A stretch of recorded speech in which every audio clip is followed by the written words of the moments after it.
రాజన్న సిరిసిల్ల జిల్లా ఎల్లారెడ్డిపేట మండలం Racharla Gollapalli Racharla junior college సమీపంలో ద్విచక్ర వాహనంపై ఎల్లారెడ్డిపేట నుండి రాచర్ల గొల్లపల్లి వైపు ఎల్లారెడ్డిపేట మండల కేంద్రానికి చెందిన సద్ది లక్ష్మారెడ్డి అనే వ్యక్తి తన కుటుంబ సభ్యులతో కలిసి వెళ్తుండగా బైక్ అదుపు తప్పి డివైడర్కు ఢీకొని సందుపట్ల లక్ష్మారెడ్డి అక్కడికక్కడే మృతి చెందాడు.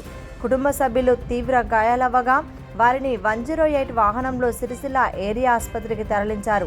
స్థానికులు ఇచ్చిన సమాచారంతో ఘటనా స్థలానికి చేరుకున్న పోలీసులు మృతదేహాన్ని పోస్టుమార్టం నిమిత్తం సిరిసిల్ల ఏరియా ఆసుపత్రికి తరలించి ప్రమాదానికి గల కారణాలపై అన్వేషిస్తున్నారు. హెల్మెట్ ధరించకపోవడమే మృతికి కారణమని, ప్రతి ఒక్కరూ హెల్మెట్ ధరించాలని పోలీసులు సూచిస్తున్నారు.